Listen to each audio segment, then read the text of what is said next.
From Eyewitness News, this is Newsmakers. It was a big week for fireworks in Rhode Island, and not just at July 4th celebrations. State Democratic Party leaders faced an open revolt after they endorsed a pro-Trump challenger to defeat an incumbent woman lawmaker. And that was just one of the party's controversial picks, with local Democrats also throwing their support behind the comeback bid of indicted former Rep. John Carnevale. Now party chairman Joe McNamara is backtracking, and political observers are wondering what it all means for the future of Rhode Island's dominant political party. This week on Newsmakers, a closer look at the Democratic divide. Welcome to Newsmakers. I'm Ted Nesi, filling in this week for Tim White, who is on vacation. Later on in the show, we're going to hear from the State Democratic Party's executive director about what went wrong with these endorsements and why they're changing policy. But first, I'm joined by two people who spoke out early about the issue. Sulina Mohanty is chair of the Rhode Island Democratic Party Women's Caucus, and Hilary Levey Friedman is president of the state chapter of the National Organization for Women. Welcome to you both. Thank you. Sulina, I'm going to start with you. So I mentioned off the top that the Democratic Party late in the week took back, Chairman Joe McNamara took back its two most controversial endorsements. One was admitted Trump voter Michael Earnhardt over incumbent Rep. Marta Walsh, and another was a state senator down in Senate 35 with a criminal record over a progressive woman who's running there. Are you satisfied? No. I think those are good first steps, because I think those were two things that shouldn't have happened in the first place. But I think the root of the problem is a lot deeper than that. I think we still need to know, how are these endorsements made? I think there needs to be acknowledgement of the process, and I think we also need to look at some of the other races where the party has often said its job is to protect incumbents, whether that's a good thing or a bad thing. But in other races where incumbents were not endorsed, I think more light needs to be shed on the district committee endorsement process, how people get onto district committees, and hold them accountable as well. And these are these fairly obscure local committees that exist pretty much almost entirely to endorse General Assembly candidates. You're concerned about, and the state party says they don't run those directly, you're concerned about how those operate. Yeah, I think how the state party is doing the endorsements is a big thing that they need to be held accountable to. But I think the district committees are also something that we need to look into. Hilary, same question. After this week, those two endorsements taken back, where do you feel on how the party dealt with it? Well, let's focus on the positives. People came together, they spoke out, and their voices were heard. So yes, there is still more work to be done, but let's embrace that. Let's, I think the party is on notice. People are paying attention much more closely than they have before. And so we'll be watching, but we also need to focus on these very important 2018 elections. So, let's come together as a party, say who we are and what we believe in, and then act that way. What do you think? I did talk to some folks who said, these sorts of endorsements that maybe went to someone surprising have happened before and just didn't cause the same, kind of outcry that we saw over the last week. What do you think, Sulina? What do you think was different this year from previous years that led to such a backlash? I think there's just a much higher level of engagement, which, as Hilary was saying, is one of the really positive things now. There are a lot more people who are paying attention to what's happening, in addition to people who are running for the first time. So I think eyes are open, people are paying attention to what's happening, whereas before they might not have been as engaged. And I think as we have more people engaged in the process, we're going to have more outcry when things don't go the way they're supposed to, more people speaking out. And I think that is one of the really exciting things, and something I think is ultimately going to make us stronger, is that people are paying attention, people are activated, they're ready to work for the candidates that they believe in and to call out right and wrong. Hilary, I mentioned at the top, and Sulina alluded to it too, these local district committee endorsements. They're these small committees. The list, as of this morning, wasn't even still online of even who's on these committees. You can't even find out unless you go into the Secretary of State's records and figure it out. But they're often controlled by incumbents, sometimes even former incumbents if someone only won recently. And one of those endorsements went to former Representative John Carnevale. He obviously is currently under indictment over that 2016 residency investigation that we started with our reporting and that was continued by officials. Party leaders say, look, they can't really do anything about John Carnevale being there because it was the local committee's decision. Do you accept that? Well, on the one hand, it is true that that committee, most of them were elected in 2016 to endorse in the 2018 race. And everybody who's running in these 2018 races will be the ones who endorse in 2020. So on the one hand, that's totally correct. And these people were elected, and this is not just party policy, this is the state law. It's more concerning. I mean, first of all, I also would like to say about Carnevale that it's not just that he is under indictment for not living in the district that he said he lived in. He was actually charged with multiple counts of sexual assault, which, you know, Rhode Island now in particular is quite concerned about, you know, violence against women and that sort of thing. Now, these other endorsements. I should just point out those charges were dropped eventually. His accuser died suddenly during the process of that prosecution. But he was, yes, he was indicted. 2011. He was indicted, 3 counts. So these other 2 races that have generated the fireworks that were alluded to were different situations because no district committee was seated. So in that case, that is why the chair of the party felt that he was able to make those endorsements. And again, in the past, that might not have generated as much attention. Now, what should we make of the fact that there are 2 women who this appears to have happened to? I don't know. You know, there are different explanations in each case, but taken together, it's concerning. I want to ask you both. Matt Brown, the Democratic gubernatorial candidate, has called on Democratic Party Chairman Joe McNamara to resign over how these endorsements go. I haven't seen a ton of other people joining that call. Where do you both come down on that? Do you still have confidence in the chairman? I'll start with you, Sulina, or does he need to step down? I think if the chair resigns, I'm not against that, but I don't think that's the solution in this situation. I think him resigning can't be our end goal. There's a lot more that we need to figure out. We still don't know exactly how these endorsements were made and who was actually behind them, who coordinated that, and so I think the chairman just resigning being an end goal is an easy way out.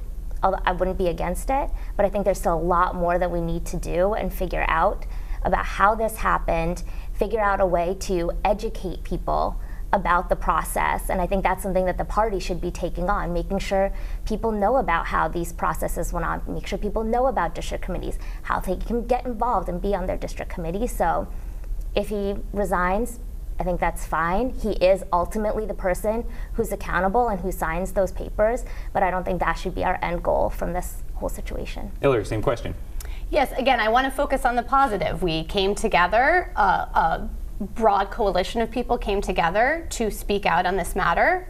The chair listened, the executive director listened, but we're watching. So let's keep the focus on where we need to be for 2018. Let's get through that and continue to ask these questions and act out and speak out, but also, again, keep our eyes on the prize. Brown has also argued Governor Gina Raimondo is part of the establishment machine, as critics put it, that led to these controversial endorsements.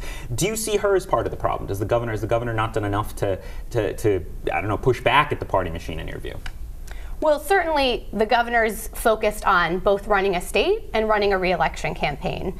And I think though there are much bigger issues involved there, they're getting involved in some ways in the nitty-gritty of like how a particular district committee is going to be run. But certainly I think many look to her as a leader in the party, and you know, for many women's organizations as well, like ours. And so it's great that she did issue a statement. Not all members of our federal delegation did. And so it's not like I think only one member of the federal delegation did. That's correct. David so Cicilline, Congressman Cicilline did. So, you know, it's not like she's not speaking out. It might not be what, you know, Matt Brown would like to hear in particular, but that's what elections are for. And I should note your organization has endorsed, I believe, Governor Raimondo over Matt Brown. That is correct. You've made your choice clear on that. Sulina, you're chair of the Women's Caucus, which I believe was reactivated after the 2016 election, and you became chair. When were you? Not so long ago, right? When did you become chair? January of this year. January of this year. Yeah. The caucus has had, I'd say, at times a fraught relationship with party leadership. There was an issue over, I remember, a meeting and where it would be held and things like that. How would you describe your group's relationship? You are technically part of the Democratic Party apparatus. How would you describe your group's relationship with party leaders now? I think it goes back and forth, and it depends on what the issue is. I think at the moment we're glad we're part of the party because there's change that we can make from within. Being a part of the party, there's also restrictions on what we can do, and you know, we can't operate totally independently as our own voice all the time. But I think from being within the party and having so many engaged Democrats being able to have a voice within the party, I think that does give us power to speak out and help shift things and make change. You know, I also want to ask you, because of your role there, there's a lot of talk nationally about this being the year of the woman in politics. A huge surge, it appears, in women candidates filing for office, winning office. There was that primary in New York recently, just another example of that.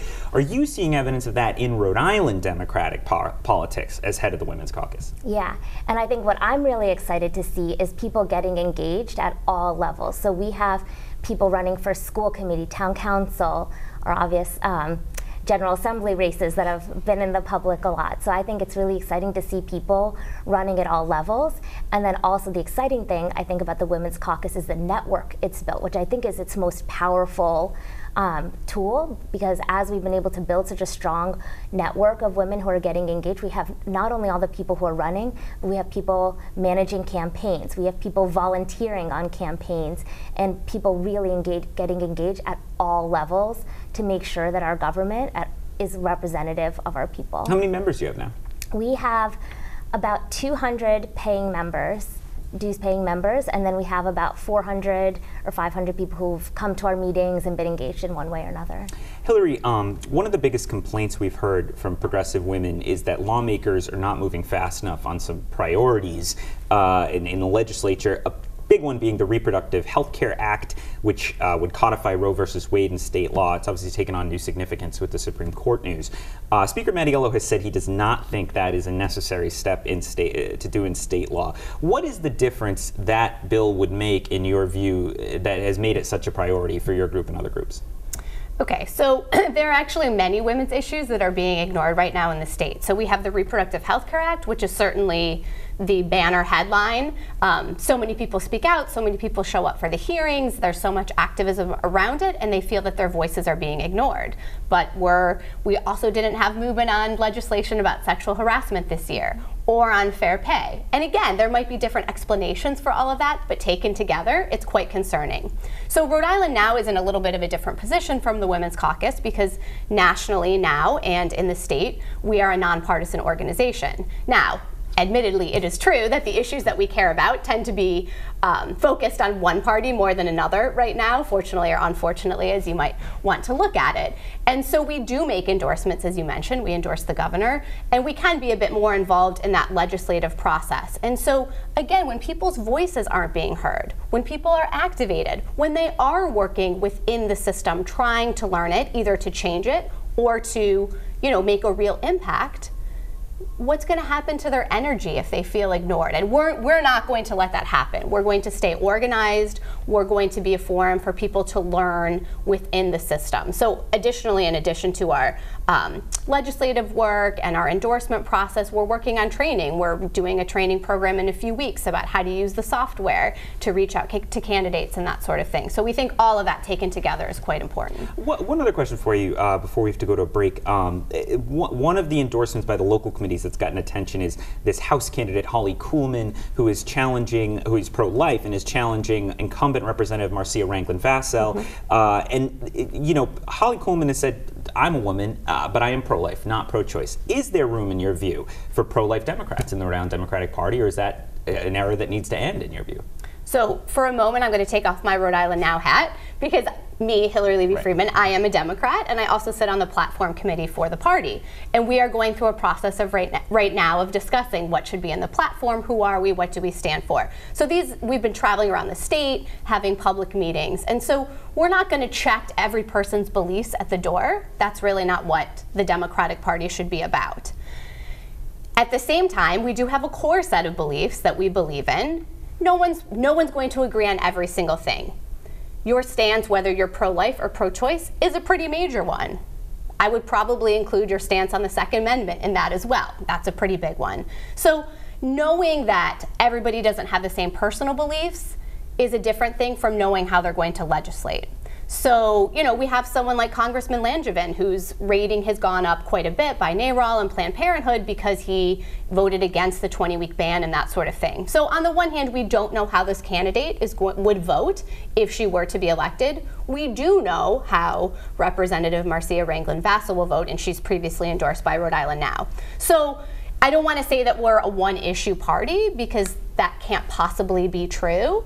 But obviously with Rhode Island now, that's concerning, and we have to see what the track record is. You know, words are cheap. We have to see what people do. All right, well, we have to go to a break. Sulina, Hilary, thank you both for joining me. When we come back, we'll get some answers on how this endorsement controversy all happened with the executive director of the Rhode Island Democratic Party. Stick with us on Newsmakers.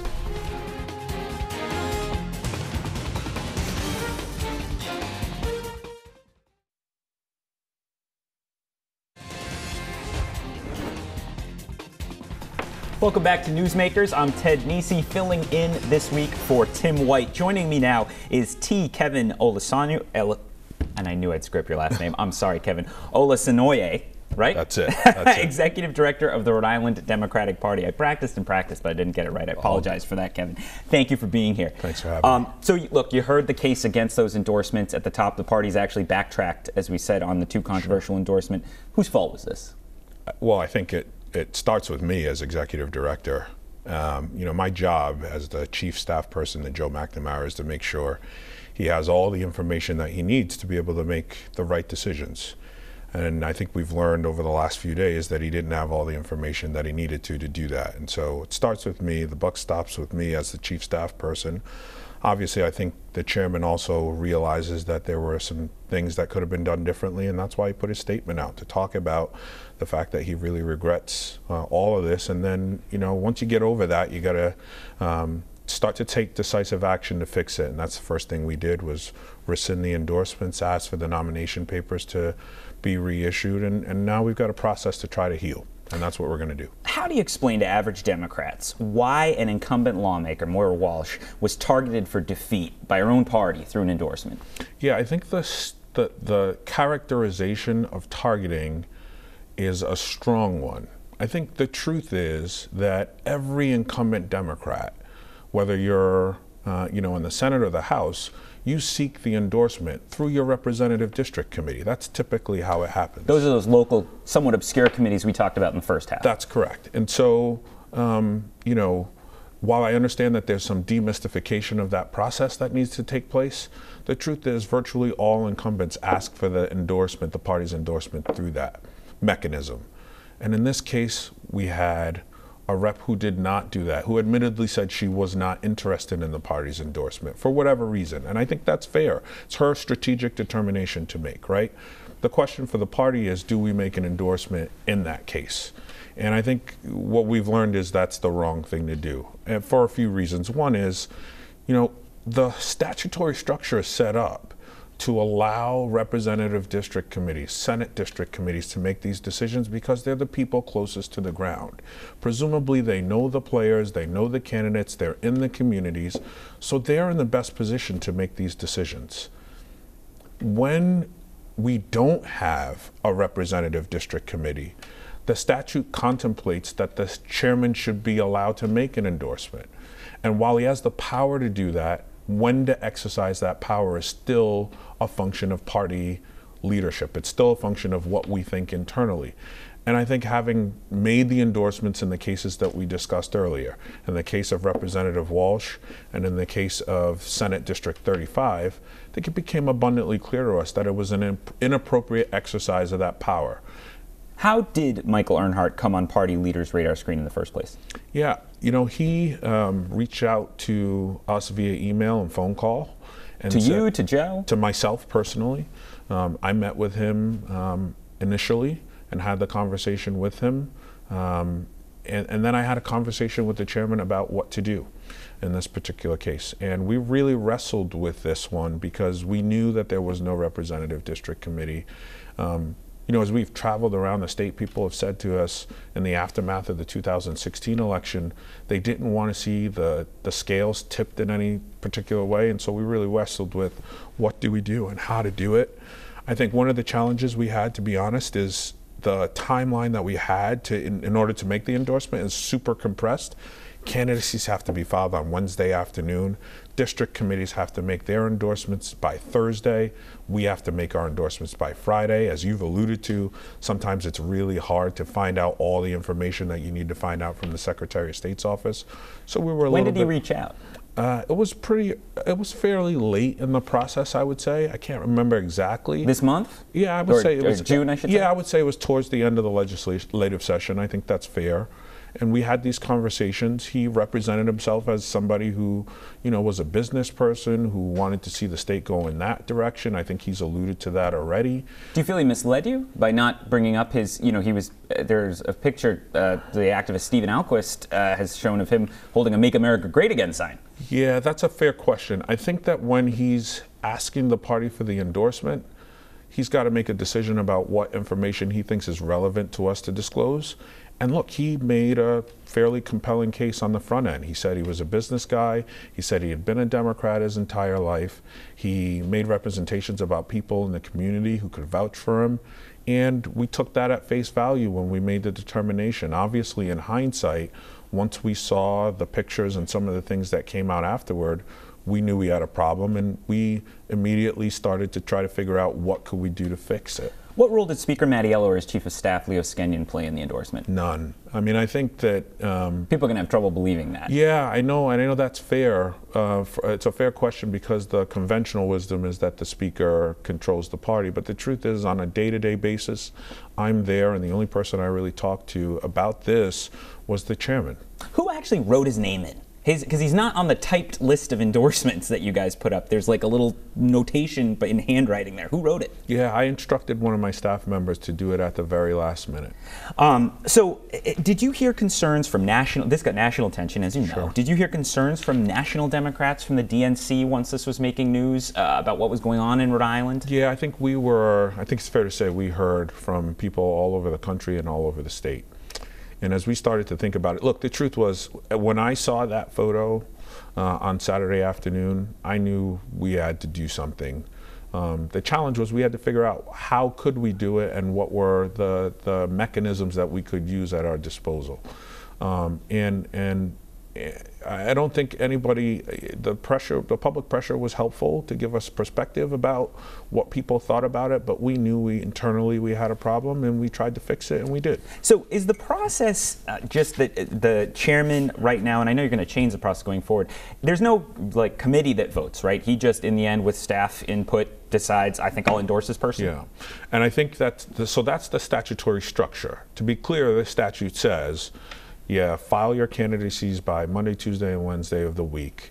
A district committee has the power to make an endorsement by Thursday at 4 o'clock. If there's no endorsement made, the statute empowers the state party chairman and the state party chairman alone to make endorsements in the races by 5 o'clock on Friday. Now, I think what's useful is for people to understand what we actually tried to accomplish here, because I think our intentions were pure, but the execution was poor. We tried to file that document, the letters that have gone around from both the House and the Senate, looking at the list of representative and Senate district committees and saying to ourselves, what do we think is going to happen with the endorsement? In the vast majority of cases, there are 113 legislative seats. We batted about 95, 99%, but we got a couple wrong. I'll give you a couple examples. One is in Representative District 7. The incumbent Rep McKiernan, did not get his district endorsement. We were under the impression that he did. Now, the fact that we filed his name does not mean How that... were you under the impression that he did, though? Well, we looked at the district committee. We looked at the folks. We know the individuals. We talked to people in the district, and we get a sense for what do we think that election would look like if it comes down to it. And we got it wrong. Time's running short, so I want to quickly get to a couple other things. Matt Brown has called on Joe McNamara to resign. Has he considered it? I don't know that the chairman has considered it. What I will say is that Joe McNamara has spent 3+ decades in the public eye of being an educator, being a strong advocate for working families in Rhode Island. I don't want to have this controversy be a football that gets played back and forth in the governor's race. We obviously, as a state committee, have made a decision about where we are. I think Matt Brown understands where we are, and I think, Sulina's right that the answer here is not for the chairman to resign. What's right is to rectify the situation, figure out how to fix it, and then move on from there. We've started to take those steps, and we'll continue to do that. When is his term up? There will be an officers election in the first quarter of 2019 by virtue of the bylaws, and a meeting in October of last year that we had. We haven't actually set a date on that, but we will get. Will he stand for re-election? Has he decided? I don't know the answer to that question. The other one, only about 30 seconds left. John Carnevale, under indictment, still got his local district committee endorsement in House 13. Are Democratic Party leaders okay with that? Well, I mean, to the extent that people say that the speaker controls the party, this is not the speaker's pick, right? I mean, he is on the record as saying he supports Ramon Perez. The incumbent. And I think, you know, again, this is one of those situations where having a representative district committee actually makes sense. It's small d democracy. It gives people the ability to actually be a part of this process. The idea that we would overturn the will of the people in that district, or at least on that representative district committee, flies in the face of all of that. All right, Kevin, that's all the time we have. Thank you for joining me. Next time I will say your last name correctly, and I apologize for that. And thank you for tuning in to Newsmakers. Remember, if you missed any of this episode or any other episode, you can catch them all on WPRI.com. I'm Ted Nesi. Tim White will be back next week. See you next week on Newsmakers.